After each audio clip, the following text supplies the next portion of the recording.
우리 하나님 말씀 시편 18편 1절에서 19절까지의 말씀 제가 한 절 읽고 여러분 한 절 이렇게 교독하며 읽겠습니다. 마지막 19절은 우리가 함께 읽도록 하겠습니다. 나의 힘이신 여호와여, 내가 주를 사랑하나이다. 여호와는 나의 반석이시요 나의 요새시요 나를 건지시는 이시요 나의 하나님이시요 내가 그 안에 피할 나의 바위시요 나의 방패시요 나의 구원의 뿌리시요 나의 산성이시로다. 내가 찬송받으실 여호와께 아뢰리니 내 원수들에게서 구원을 얻으리로다. 사망의 줄이 나를 얽고 불의의 창수가 나를 두렵게 하였으며 수월의 줄이 나를 두르고 사망의 올무가 내게 이르렀도다. 내가 환난 중에서 여호와께 아뢰며 나의 하나님께 부르짖었더니 그가 그의 성전에서 내 소리를 들으시며 그의 앞에서 나의 부르짖음이 그의 귀에 들렸도다. 이에 땅이 진동하고 산들의 터도 요동하였으니 그의 진노로 말미암음이로다. 그의 코에서 연기가 오르고 입에서 불이 나와 사름이여 그 불에 숯이 피었도다. 그가 또 하늘을 들이우시고 강림하시니 그의 발 아래는 어두캄캄하도다. 구름을 타고 다니시며 바람 날개를 타고 높이 솟아오르셨도다. 그가 흑암을 그의 숨는 곳으로 삼으사 장막같이 자기를 두르게 하시며 건물의 흑암과 공중의 빽빽한 구름으로 그리하시도다. 그 앞에 광채로 말미암아 빽빽한 구름이 지나며 우박과 숯불이 내리도다. 여호와께서 하늘에서 우레소리를 내시고 지존하신 이가 음성을 내시며 우박과 숯불을 내리시도다. 그의 화살을 날려 그들을 흩으시며 많은 번개로 그들을 깨뜨리셨도다. 이럴 때 여호와의 꾸지림과 콧김으로 말미암아 물밑이 드러나고 세상의 터가 나타났도다. 그가 높은 곳에서 손을 펴사 나를 붙잡아 주시며 많은 물에서 나를 건져내셨도다. 나를 강한 원수와 미워하는 자에게서 건지셨으며 그들은 나보다 힘이 세기 때문이로다. 그들이 나의 재앙의 날에 내게 이르렀으나 여호와께서 나의 의지가 되셨도다. 나를 넓은 곳으로 인도하시고 나를 기뻐하심으로 나를 구원하셨도다.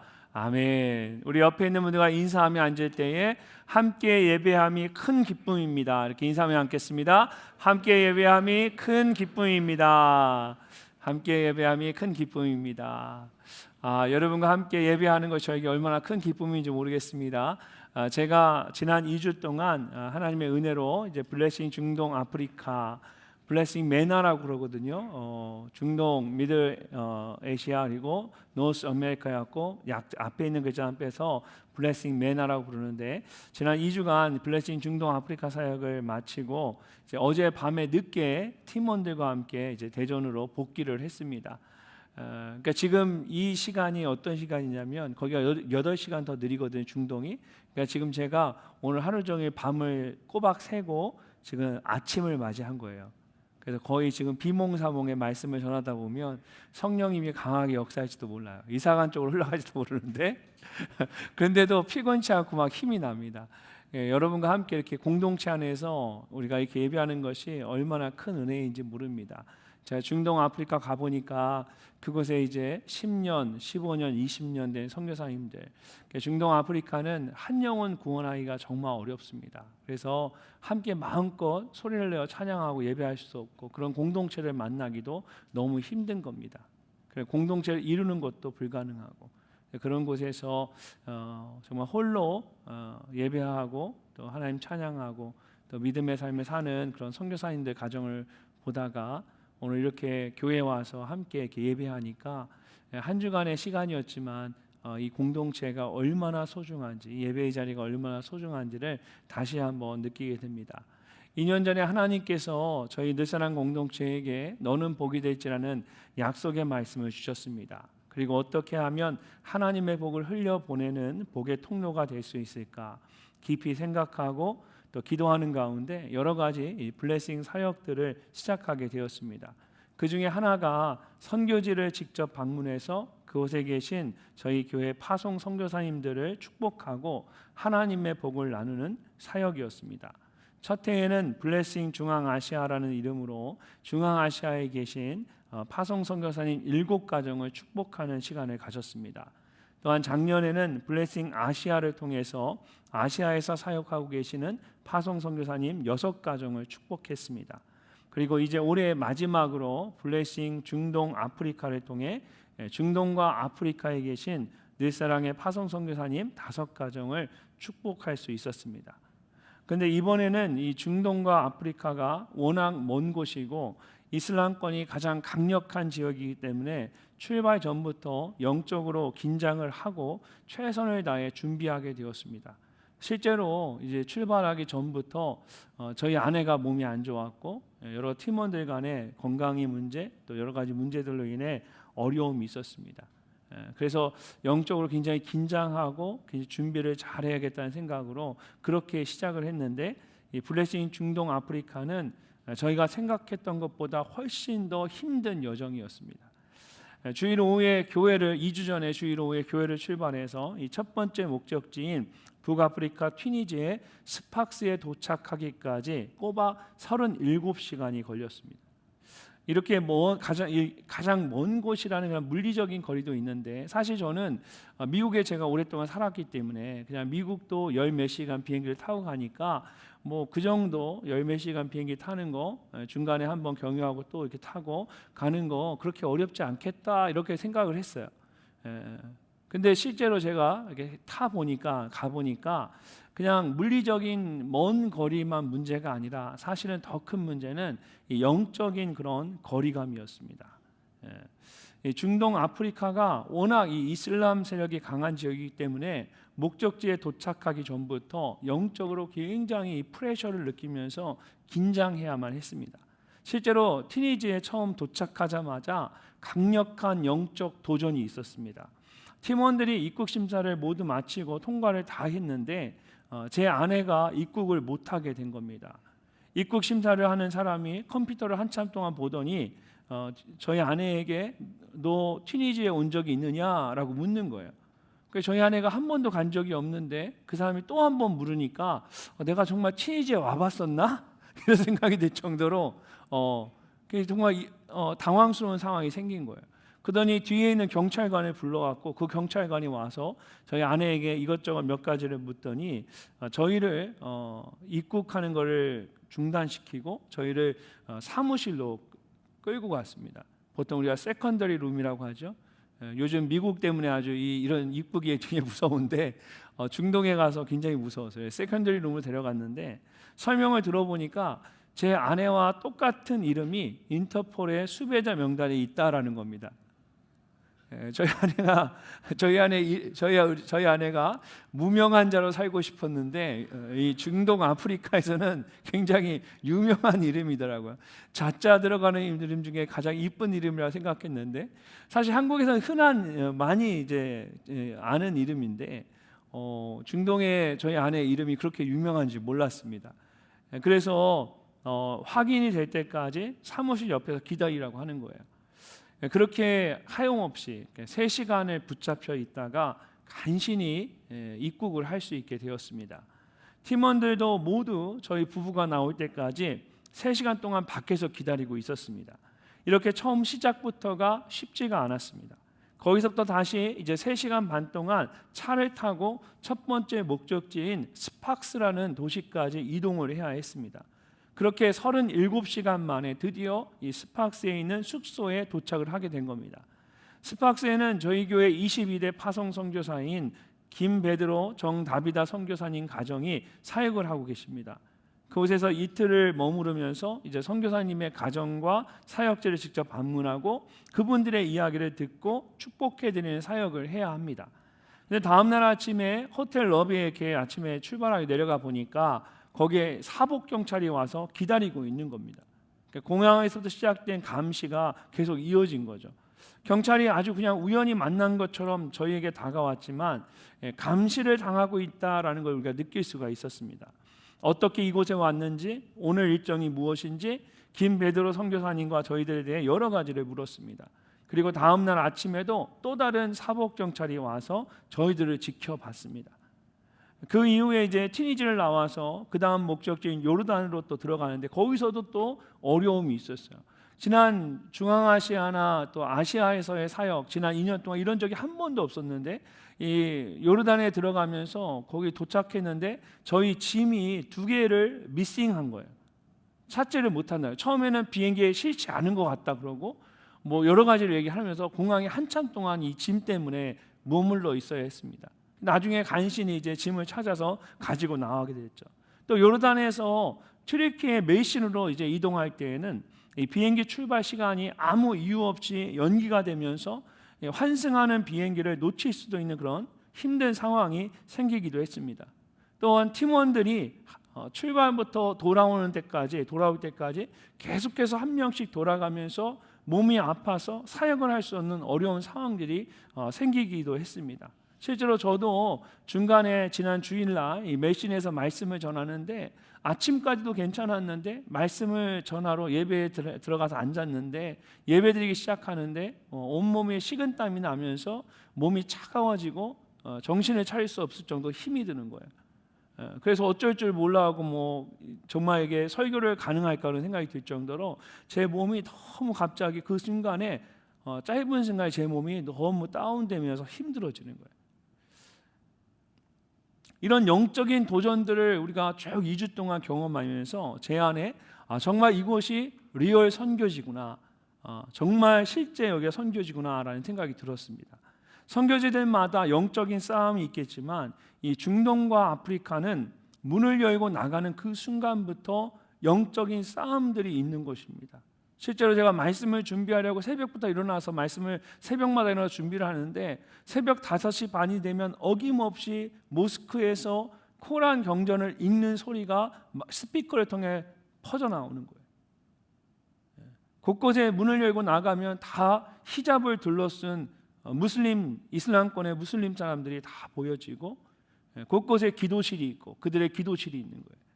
여러분 정말 선교지를 경험하고 싶으시면 중동 아프리카 선교사님들 거기 인턴 선교사로 지원해 보십시오. 그러면 제대로 여기 정말 선교지구나. 물론 다른 선교지도 어렵고 힘들지만 정말 문을 열고 나가면 그 바로 앞에서부터 문 여는 그 순간부터 영적인 도전들 그 선교지를 직접적으로 피부로 온몸으로 체험하게 됩니다. 그런 것을 보면서 선교사님들 이런 곳에서 어떻게 영적으로 승리하며 또 이기며 살아갈 수 있을까라는 생각을 하게 되었습니다. 꼭 중동이나 아프리카와 같은 선교지가 아니더라도 여러분 우리의 삶도 마찬가지입니다. 수많은 영적인 도전들이 우리 가운데 있습니다. 또한 육체적으로나 심적으로 감당하기 힘든 어려움들도 우리에게 닥쳐옵니다. 이런 모든 환난들을 이기고 승리하려면 우리가 어떻게 해야 할까요?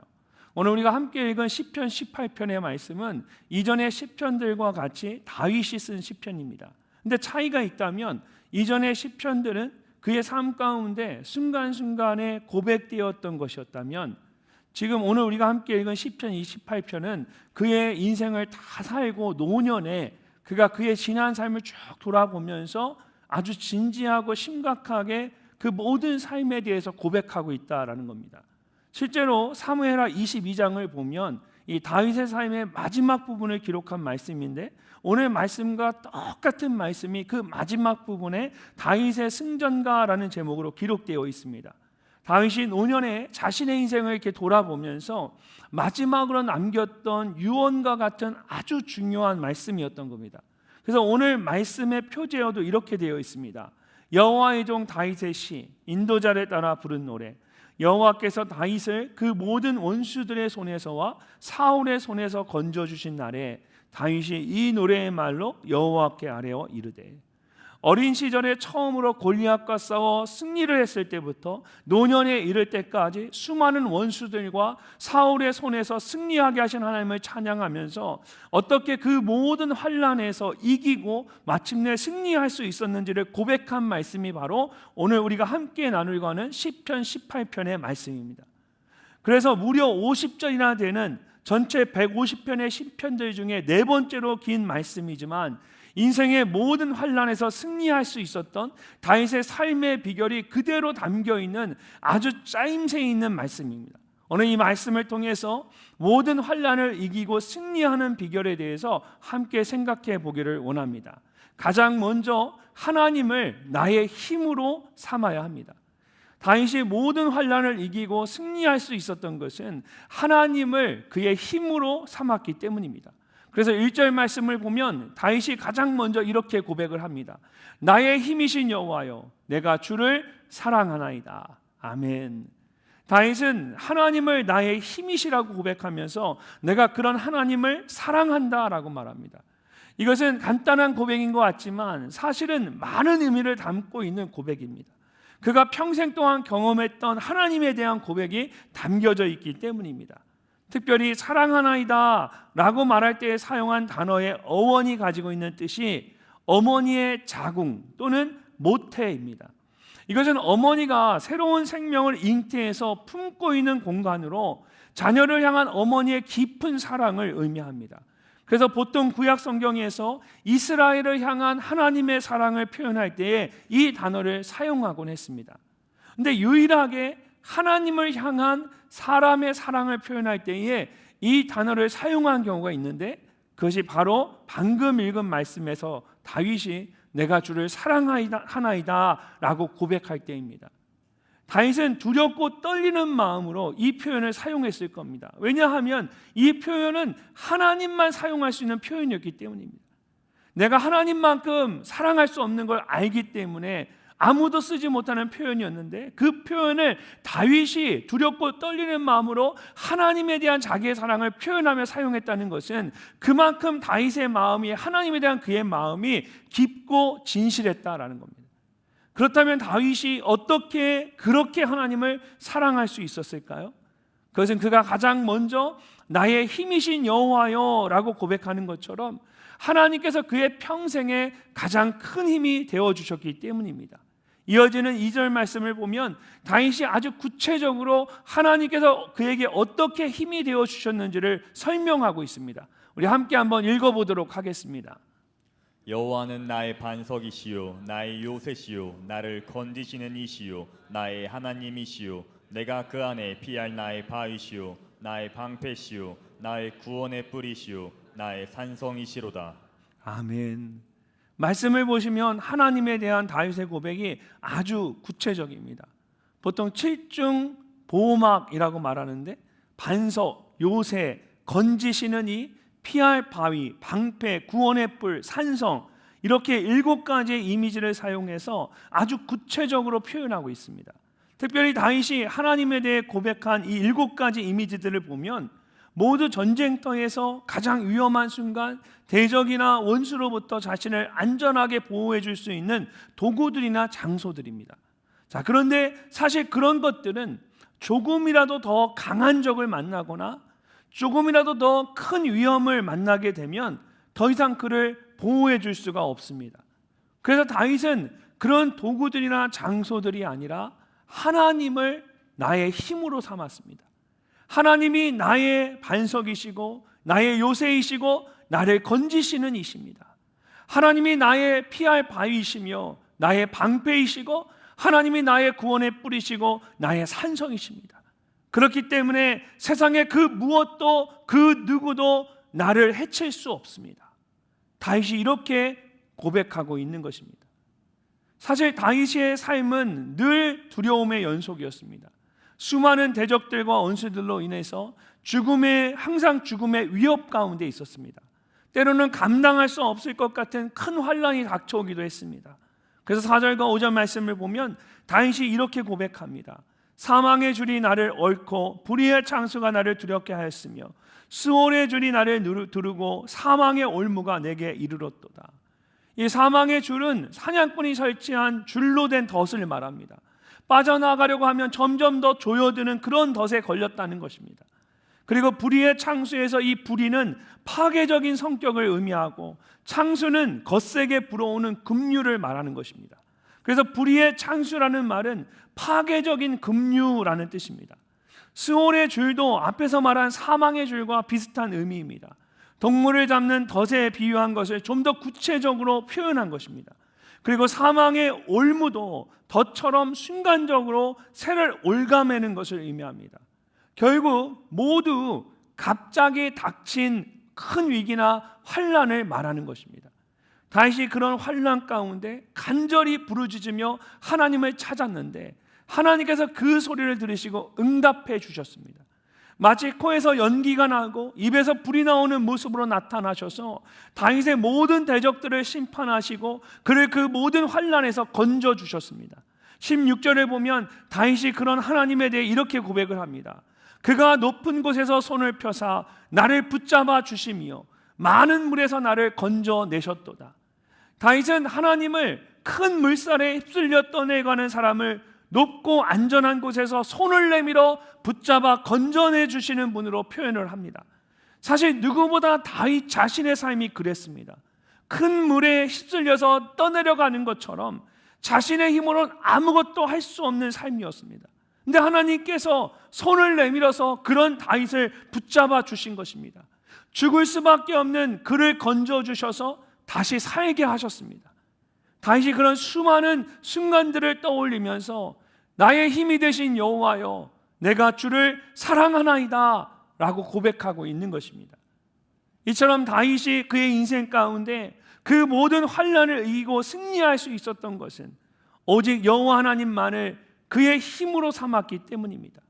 만약 우리도 다윗과 같이 모든 환난을 이기고 승리하기를 원한다면 오직 하나님만을 나의 힘으로 삼아야 합니다.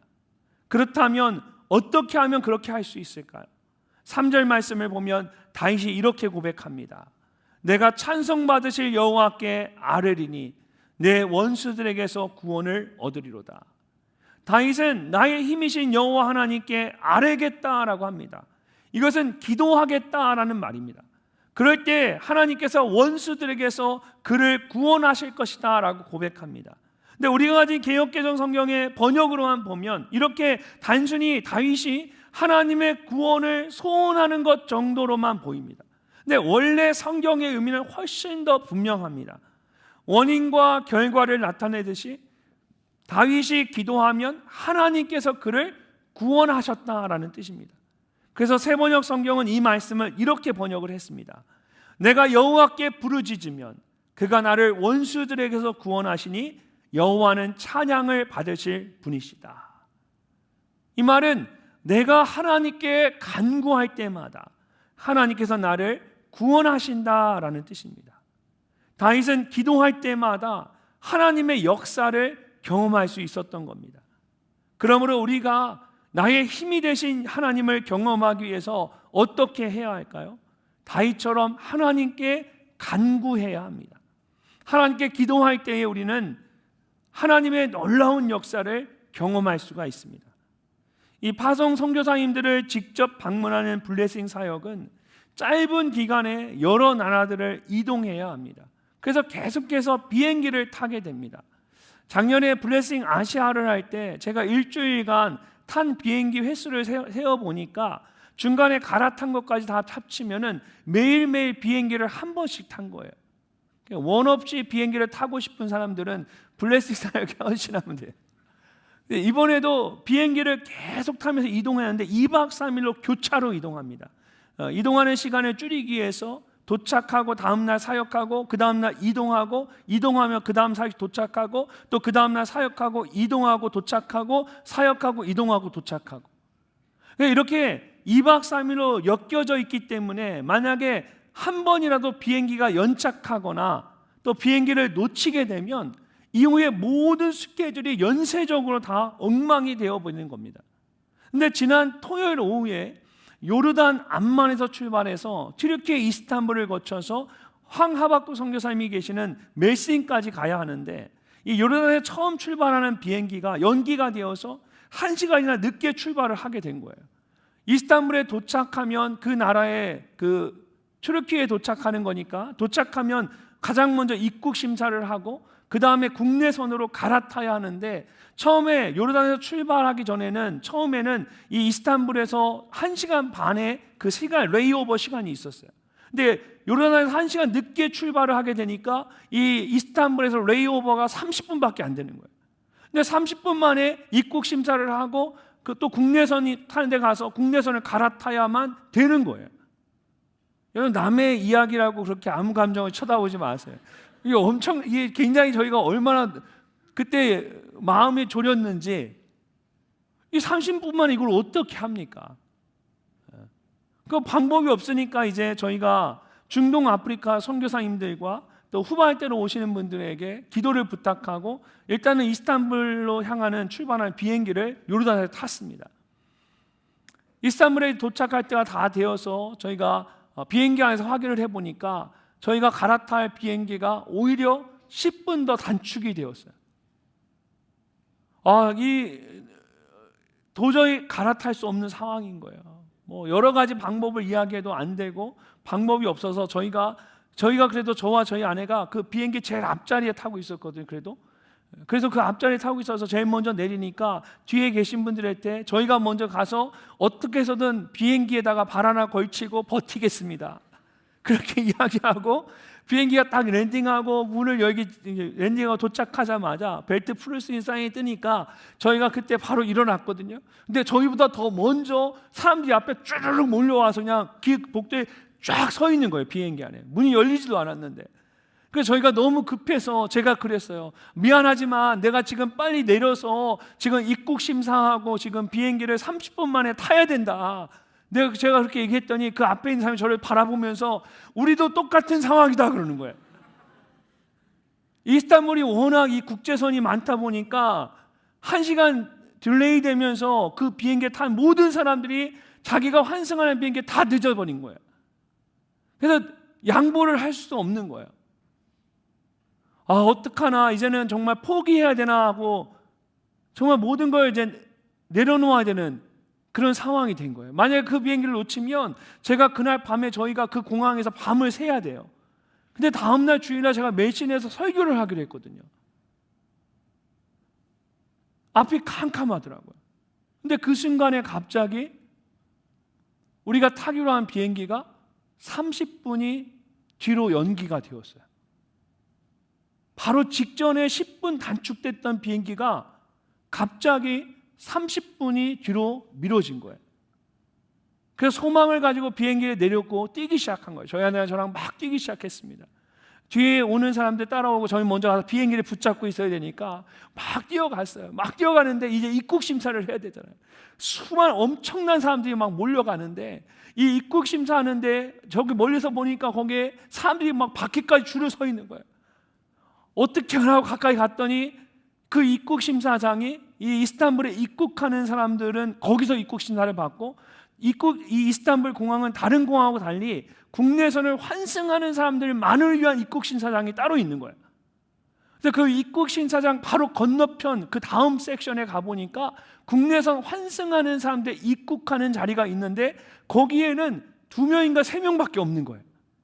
직원은 한 5명이 앉아 있는데, 그래서 정말 바람과 같은 속도로 입국 심사를 마치고 또 보안 검열대 지나서 저희가 타고자 하는 비행기 게이트 앞까지 다 같이 도착을 딱 하니까 조금 있다가 아주 퍼펙트 타임으로 이제 그때부터 보딩을 시작하는 거예요.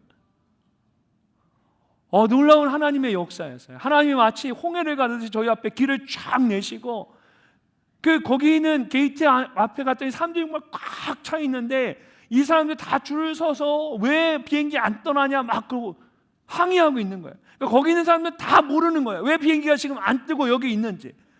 근데 저희는 아는 거죠. 왜 비행기가 안 뜨냐면 저희가 안 왔으니까 하나님이 홀드하고 있는 거예요. 붙잡고 계시는 거예요. 그래서 정말 퍼펙트 타이밍으로 보딩하는 그 시간에 도착해서 보딩하고 그 비행기를 타고 멜신까지 갈 수가 있었어요.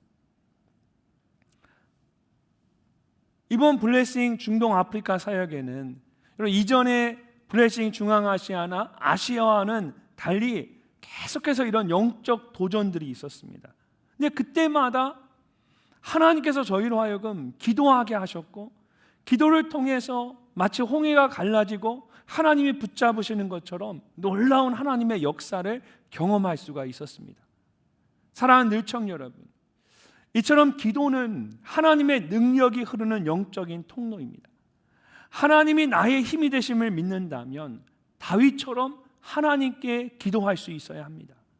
하나님께서 여러분의 기도를 들으시고 그 모든 환난과 어려움에서 반드시 건져주실 줄로 믿습니다. 기도를 통해 놀라운 하나님의 역사를 경험하는 여러분이 되시기를 주님의 이름으로 축복합니다.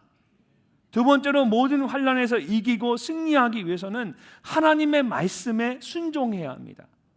우리가 힘든 삶을 산 사람에 대해 말할 때에 보통 굴곡 많은 인생이라고 말하는데, 성경에서 나오는 사람들 중에 다윗처럼 굴곡 많은 인생을 산 사람도 없을 것입니다. 어린 시절부터 노년에 이르기까지 그는 정말 많은 일들을 경험했습니다. 근데 그런 상황 속에서도 그가 낙심하지 않고 끝까지 승리할 수 있었던 것은 하나님의 말씀 때문이었습니다. 그는 늘 하나님의 말씀을 따라 살았습니다. 20절에서 22절까지의 말씀을 우리 함께 한번 읽어보도록 하겠습니다. 여호와께서 내 일을 따라 상 주시며 내 손의 깨끗함을 따라 내게 갚으셨으니 이는 내가 여호와의 도를 지키고 악하게 내 하나님을 떠나지 아니하였으며 그의 모든 규례가 내 앞에 있고 내게서 그의 율례를 버리지 아니하였음이로다. 아멘.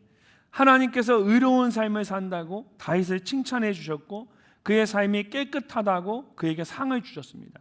근데 사실 다윗이 하나님께 칭찬을 받거나 상을 얻기 위해서 그렇게 했던 것이 아니었습니다. 그저 다윗은 하나님의 말씀을 늘 가까이 하고 하나님을 떠나지 않은 것뿐입니다. 그의 모든 규례가 내 앞에 있고 라고 말할 때에 내 앞에라는 말은 눈앞에라는 뜻입니다. 마치 얼굴과 얼굴을 마주대하듯 다윗은 하나님의 말씀을 그의 눈앞에 두고 살았습니다. 이것만 봐도 그가 얼마나 하나님의 말씀을 중요하게 여기고 그 말씀을 따라 살았는지를 알 수 있습니다. 또한 내게서 그의 율례를 버리지 아니하였음이로다 라고 말할 때에 이 율례라는 히브리어 단어는 깊이 새기다, engrave라는 뜻을 가진 히브리어 단어에서 유래한 것입니다. 그래서 깊이 새겨 넣었다라는 의미로 공식적으로 기록된 규례나 법도를 말할 때 사용되는 단어입니다. 또한 버리다라는 말은 무엇을 치워버리다, 무엇을 멀리 쫓아내다라는 의미를 가지고 있습니다. 여기에 히브리어에서 가장 강한 부정어인 로라는 단어를 붙여서 절대로 버리지 않겠다라는 의미를 강조한 겁니다. 지금까지 어떤 상황에서도 하나님의 말씀을 함부로 대하지 않았고 앞으로도 절대 하나님의 말씀을 멀리하지 않겠다라는 겁니다. 다윗은 그렇게 하나님의 말씀을 귀하게 여기고 그 말씀을 따라 살았습니다. 근데 신실하신 하나님께서 그런 그의 모습을 귀하게 여겨주시고 모든 환난을 이기고 승리하도록 이끌어 주신 것입니다. 이후의 말씀을 보면 다윗이 여호와께서 내 의를 따라 갚으셨다라고 고백하면서 그 하나님에 대해서 이렇게 고백합니다. 자비로운 자에게는 주의 자비로우심을 나타내시며 완전한 자에게는 주의 완전하심을 보이시며 깨끗한 자에게는 주의 깨끗하심을 보이시며 사악한 자에게는 주의 거스리심을 보이시며 주께서 곤고한 백성은 구원하시고 교만한 눈은 낮추시리로다.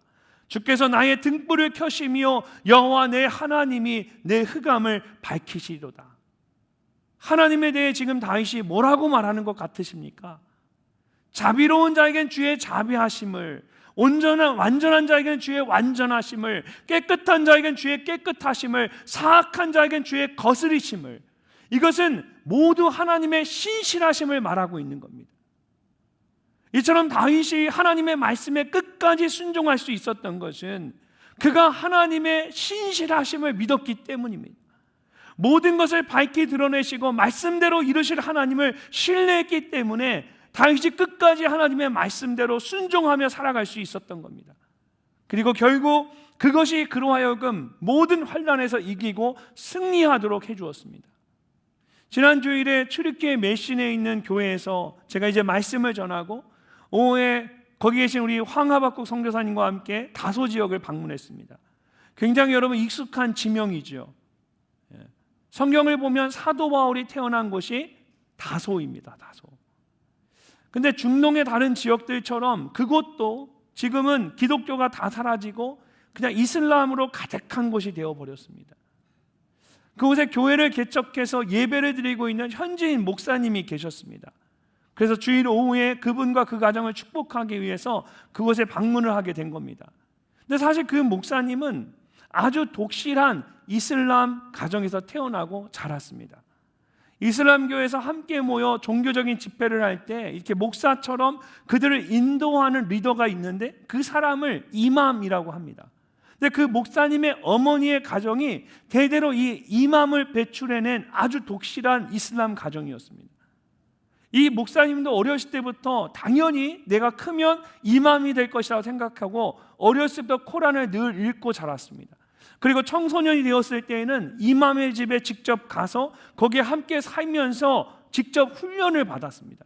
제자 훈련을 받은 거죠. 근데 기도 훈련을 받으면서 마음에 큰 시험이 찾아온 겁니다. 대부분의 이 기도가 이슬람을 따르지 않는 사람들을 적대시하거나 저주하는 기도였기 때문입니다. 그런 기도를 계속해야 하는 것이 도저히 이해가 되지 않았고 마음이 너무 힘들었습니다. 그래서 결국 이맘이 되는 것을 포기하고 이 이슬람을 떠나기로 작정을 한 겁니다. 그 이후에 방황을 하다가 우연히 한 카페에서 친구를 만나게 되었는데 그 친구가 성경책을 읽고 있었습니다.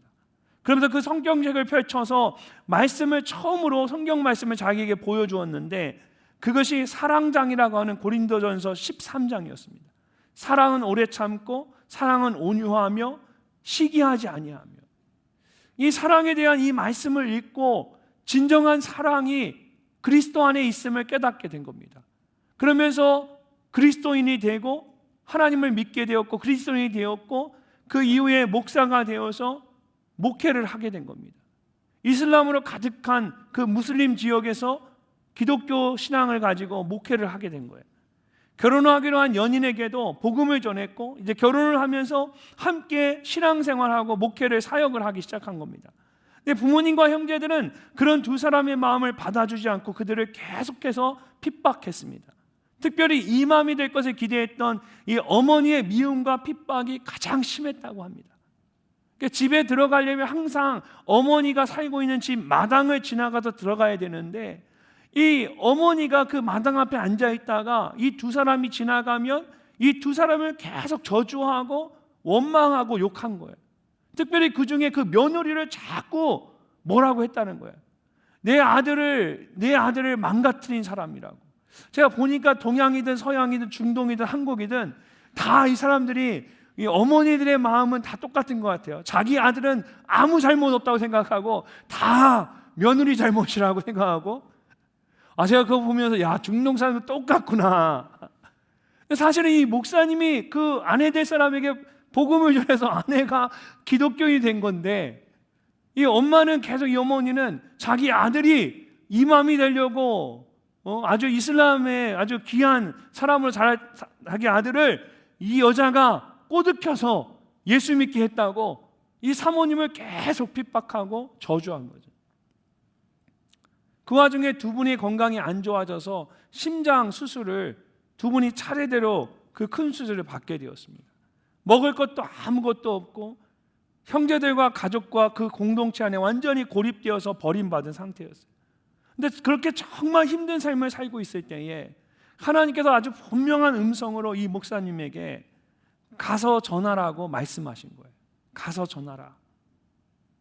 그래서 그 목사님이 하나님의 말씀에 순종하는 마음으로 그 말씀을 붙잡고 가족에게 가서 내가 복음을 전하기로 결단을 한 거예요.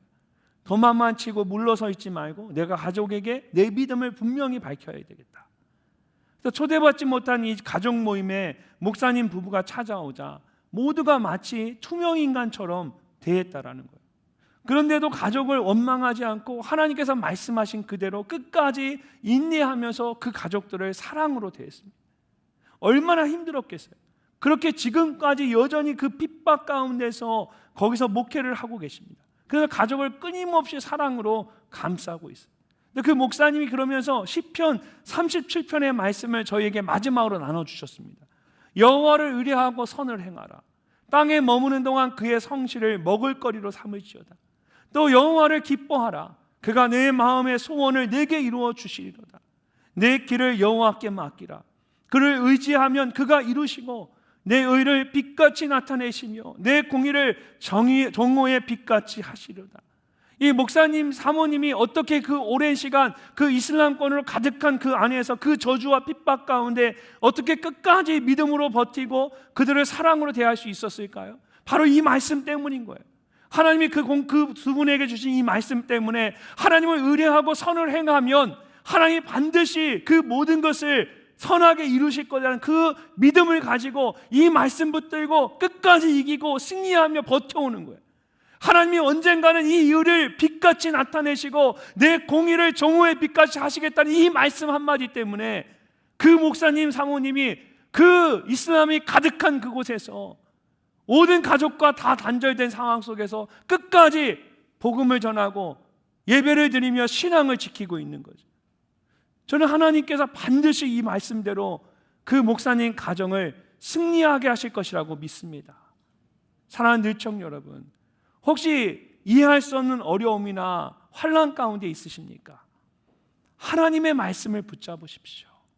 하나님의 말씀대로 순종하면 신실하신 하나님께서 반드시 그 모든 환난을 이기고 승리하게 하십니다. 다윗처럼 하나님의 말씀을 더욱 가까이 하고 그 말씀대로 살아가는 늘청이들 되시기를 주님의 이름으로 축복합니다. 마지막으로 모든 환난을 이기고 승리하기 위해서는 우리가 하나님께 감사해야 합니다. 31절을 보면 다윗이 여호와 외에 누가 하나님이요 우리 하나님 외에 누가 반석이냐라고 말합니다. 그런 다음에 그의 삶 가운데 하나님께서 행하셨던 놀라운 일들을 쭉 이야기합니다. 근데 그 말씀들을 보면 제가 이 선교지에서 이 말씀을 준비해서 이 말씀을 쭉 묵상하는데 이 이후의 말씀들을 보면 깜짝 놀랐습니다. 그 말씀을 보면 다윗이 계속해서 반복하며 강조하는 것이 있습니다. 바로 하나님이라는 말과 주께서라는 말입니다. 32절을 보면 이 하나님이라고 말합니다. 그리고 35절을 보면 또 주께서라고 말하고 39절과 40절, 43절에서도 주께서라고 합니다. 그러면서 46절에서 이렇게 고백합니다. 여호와는 살아계시니 나의 반석을 찬송하며 내 구원의 하나님을 높일지로다. 나의 반석이신 하나님을 찬양하고 나의 구원이신 하나님을 높여드리겠다라는 겁니다. 그리고 이어서 47절에 다시 이 하나님이라고 말하고 48절에 주께서라고 말합니다. 무슨 뜻일까요? 다윗이 지금 무슨 말을 하고 있는 겁니까? 하나님의 계신 그 놀라운 일들을 10편, 18편 마지막에 쭉 이야기하면서 다윗이 지금 하고자 하는 이야기가 뭡니까? 이 모든 일들을 누가 했다라는 겁니까? 하나님이, 주께서 하나님이 다 하셨다라는. 다윗은 그것을 잊지 않고 하나님이 하셨습니다. 하나님께 감사하며 하나님을 찬송하고 있습니다. 여러분 49절 말씀 우리 함께 한번 읽어보겠습니다. 여호와여 이러므로 내가 이방 나라들 중에서 주께 감사하며 주의 이름을 찬송하리로다. 아멘. 여호와여 이러므로 결국 다윗의 결론이 무엇입니까? 이 모든 일들이 하나님께서 하신 일들이라는 겁니다. 그래서 그는 그저 하나님께 감사하고 하나님의 이름을 찬송할 뿐입니다. 실제로 10편, 18편은 50절로 된 아주 긴 말씀이지만 처음부터 끝까지 계속해서 하나님만을 높이고 찬양합니다. 그래서 대부분의 성경학자들은 이 시편을 감사와 찬양의 노래라고 말합니다. 특별히 표제어에서 기록되어 있는 것처럼 이 시편이 하나님께서 다윗을 모든 원수의 손에서 건져주신 날에 부른 노래라고 말하고 있습니다. 결국 다윗이 그의 인생을 돌아보며 그 모든 환난을 이기고 마침내 승리했다라고 생각했을 때 그의 인생의 절정 가운데 가장 먼저 한 것이 무엇입니까? 하나님께 감사하고 그의 이름을 찬양한 겁니다. 그렇다면 하나님께서 우리에게 은혜를 베푸실 때에 우리가 가장 먼저 잊지 말고 해야 할 것이 무엇일까요? 다윗처럼 하나님께 감사하고 그의 이름을 찬양하는 것입니다. 감사해야 하는 순간에 감사하고 찬양해야 하는 순간에 찬양하는 것, 그것이 모든 환난을 이기고 승리하는 비결입니다. 이번 블레싱 중동 아프리카는 처음 한 주 동안은 늘사랑 파송 선교사님들 가정과 또 선교지를 방문해서 축복하는 시간을 가지고 그 다음 주에는 튀르키예 이스탄불에 그 모든 선교사님들 함께 모여서 이 블레싱 수련회를 가졌습니다. 특별히 수련회 기간 동안에 매 시간마다 우리 파송 선교사님들 한 가정씩을 축복하는 그런 시간을 가졌습니다. 먼저는 후원 목장들이 준비한 영상과 또 성도님들이 직접 적어준 이 축복의 글들을 전하며 축복했습니다. 그런 다음에 선교사님들이 가장 좋아하는 말씀과 찬양을 돌아가면서 함께 나누는 시간을 가졌습니다. 근데 한 선교사님이 이런 말씀을 하셨어요. 저는 항상 잘해야 한다는 생각을 했습니다. 그래서 은혜나 감사는 그는 세상 일반 사람들이 하는 그런 나태한 게으른 말이고, 선교사인 저는 그런 말을 하면 안 된다고 생각했습니다. 그러다 보니까 어느새 제 눈에 눈물이 마르고 제 마음이 굳어져 버렸습니다. 어느 날 문득 이런 나를 보고 이 땅에 있는 사람들이 예수님을 믿고 싶어질까라는 생각을 하게 되었습니다. 그러면서 아주 작은 것에서부터 감사해야겠다는 마음을 갖게 되었습니다. 근데 실제로 정말 이 선교사님이 15년 전에 파송을 받았는데, 그 파송 받았을 때 그분의 기도 카드를 보니까 그 얼굴엔 이 선교사님이 환하게 웃고 있는 거예요. 근데 중간중간에 만났던 이 선교사님의 얼굴은 너무나 굳어져 있었어요. 그러니까 아무 열매도 15년 동안 복음을 전하고 그곳에 살았지만 아무 열매도 거두지 못한 그 땅에서 그 마음 가운데 그 프레셔가, 중압감이 너무 커서 내가 좀 더 열심히 해야 돼, 내가 더 잘해야 돼, 그 생각에 힘들다는 말 한마디도 못하고 15년을 버틴 거예요. 그러다 보니까 자기 마음이 다 굳어져서 얼굴도 굳어지고 마음도 굳어지고 감사와 기쁨이 다 사라져 버린 거예요. 이렇게 자신의 마음을 이분이 솔직하게 나눈 거예요. 그런 다음에 함께 부르기를 원했던 찬양이 날 구원하신 주 감사라는 찬양이었습니다. 우리가 잘 아는, 그냥 다 아는 그런 일반적인 찬양입니다. 날 구원하신 주 감사, 모든 것 주심 감사, 지난 추억이네 감사, 주 내 안에 계시네, 향기로운 봄철에 감사, 외로운 가을날 감사, 사라진 눈물도 감사, 나의 영혼 평안해. 선교사님은 메마른 그 땅에서 누구나 다 아는 이 평범한 찬양을 부리면서 잊고 살았던 일상의 감사를 회복하기를 원하셨던 겁니다. 안식년을 마치고 돌아가면서 모두가 상처 가운데 있는 자녀들을 바라보면서, 또 굳어진 자기의 모습을 바라보면서 안식년 후에 돌아가서 자신의 삶을 돌아보고 이 찬양을 고백하기 시작한 거예요. 그러면서 하나님께서 내 안에 있는 감사를 먼저 회복해라, 내 안에 있는 그 찬양을 먼저 회복해라, 그 음성을 듣기 시작하면서 이 선교사님이 변하기 시작한 거예요. 이제 이번 수련회에 그분이 이 마음을 나눴다는 그 자체 하나만으로도 이분은 정말 엄청난 변화를 경험한 거예요. 이처럼 모든 환난을 이기고 승리하는 비결은 여러분, 감사해야 할 순간에 감사하고 찬양해야 할 순간에 찬양하는 것입니다. 다윗은 하나님께 감사해야 하는 순간을, 그 순간을 잊지 않았습니다. 항상 그는 하나님께 감사하고 그의 이름을 찬양했습니다. 그럴 때에 결국 모든 환난을 이기고 승리할 수 있었던 겁니다. 사랑하는 늘청 여러분, 생각지 않았던 그런 어려움 가운데 있으십니까? 어느 순간 마음이 메마르고 굳어진 것 같으십니까? 그냥 불평과 원망이 내 입술 가운데 떠나지 않고 자리하고 있습니까? 여러분 안에 가장 먼저 감사와 찬양을 회복하십시오. 여러분, 감사해야 할 순간에 감사하고 찬양해야 할 순간에 찬양하는 것, 아주 간단한 것이지만 정말 중요한 것입니다. 하나님께서 그 모든 환난을 이기고 승리하게 하실 줄로 믿습니다. 그렇게 감사와 찬양으로 승리하는 삶을 살아가는 여러분 모두가 되시기를 주님의 이름으로 축복합니다. 이번 블레싱 중동 아프리카의 주제는 은혜와 평강이었습니다. 물리적으로만 가장 먼 곳이기도 하지만 영적으로 가장 치열한 그 이슬람권에서 사역하고 계신 선교사님 가정에게 정말 은혜와 평강을 전하고 싶었습니다. 10년, 15년, 20년 그 땅 가운데 선교사로 사명을, 부르심을 따라 사역하고 있는데, 이 선교사님들 그 10년, 15년, 20년 동안 정말 열매 한 사람 보기가 너무 힘든 거예요. 그래서 늘 그 마음 가운데 미안한 마음, 교회에 대한 죄송한 마음을 가지고 살아가는 거예요. 그래서 이번에 그곳에 축복하러 가면서 선교사님들에게 아닙니다. 선교사님들이 그곳에 계심으로 인해서 우리가 그 먼 곳 티니지를 품고 기도할 수 있잖아요. 선교사님이 요르단에 계시기 때문에 저희가 요르단을 품고 늘사랑이 기도할 수 있잖아요. 선교사님이 튀르키예에 계시기 때문에 그 튀르키예 메신을 품고 기도하잖아요. 선교사님이 아제르바이잔에 계시기 때문에 그 땅을 위해 저희가 기도하고 있잖아요. 선교사님이 그곳에 계신 것만으로도 하나님의 은혜입니다. 그 은혜를 전하고 싶었습니다. 그리고 전쟁과 이슬람의 그 종교의 두려움과 날마다 싸우고 있는 그 선교사님들에게 하나님이 함께 하십니다. 그 하늘의 평강을 전하고 싶었습니다.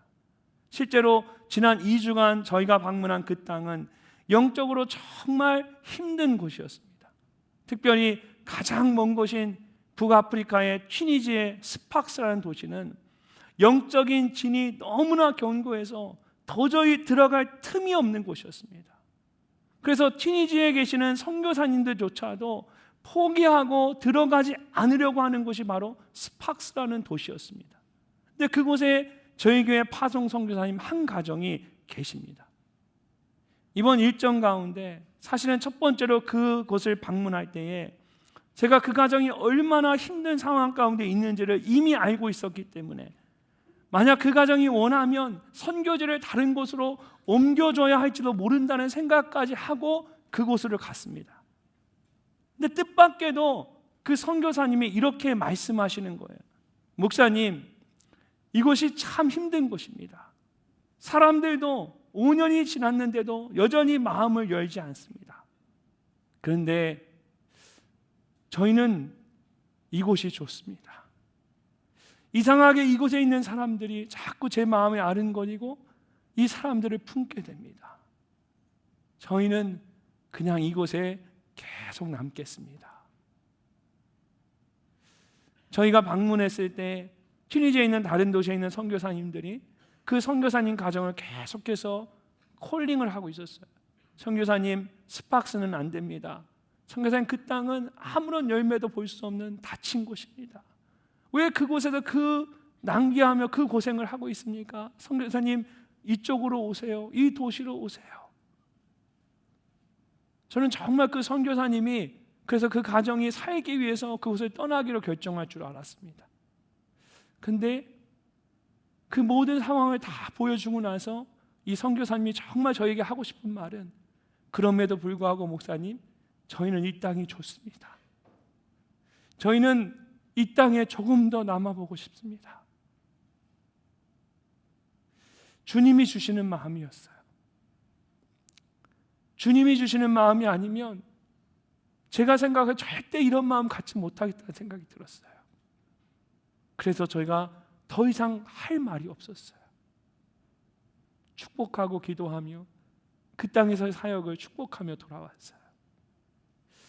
사랑하는 느청 여러분, 제가 이번에 중동 아프리카 가서 선교사님들 그 모습을 보면서 제가 깊이 깨닫게 된 것이 한 가지가 있습니다.